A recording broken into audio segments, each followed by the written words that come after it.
Pedaling a bicycle causes a chain reaction that sets wheels in motion. A bicycle chain is essentially a roller chain. It's designed specifically to transfer pedal power to the bicycle's rear drive wheel. With a good bicycle chain, you can go far, or at the very least, take a short spin around the hood.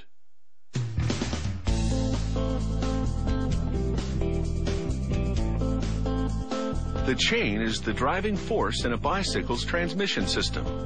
It travels over gears in a perpetual loop to keep the cyclist moving forward.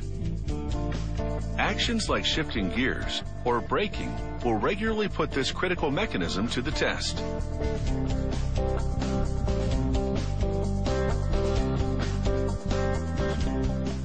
It all starts with this punch press.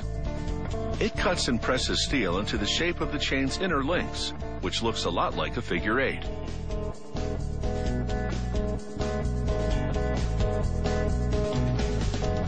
Incredibly, it generates 10,000 links per hour.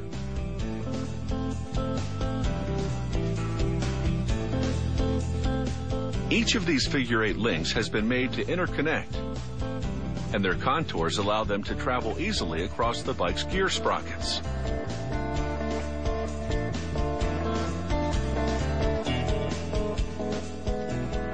They send samples of the links to a measuring station to confirm the space between the holes is precisely 12.7 millimeters.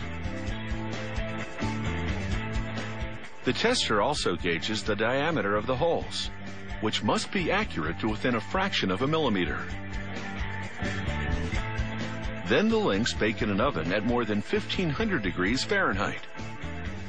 The blazing heat followed by a quick cool down hardens the steel. They now shovel these inner links into a donut-shaped machine.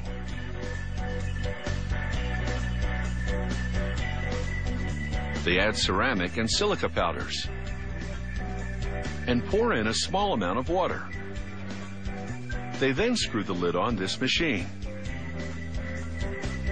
It shakes vigorously, causing the powders and water to form an abrasive paste that polishes the links.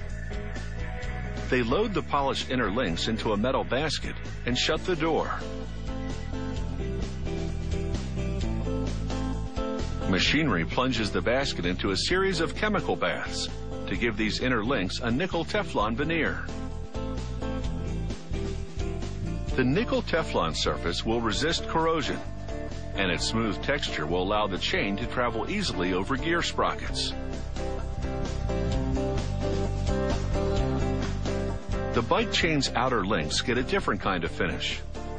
Unlike the inner links, they don't travel over sprockets, so a simple nickel plating will do. They're now ready to assemble the chain, one section at a time. Tubes feed the parts one by one into this assembly machine. Gripper arms adjust their position to assemble the links to other chain components, such as retainer rings and spacers.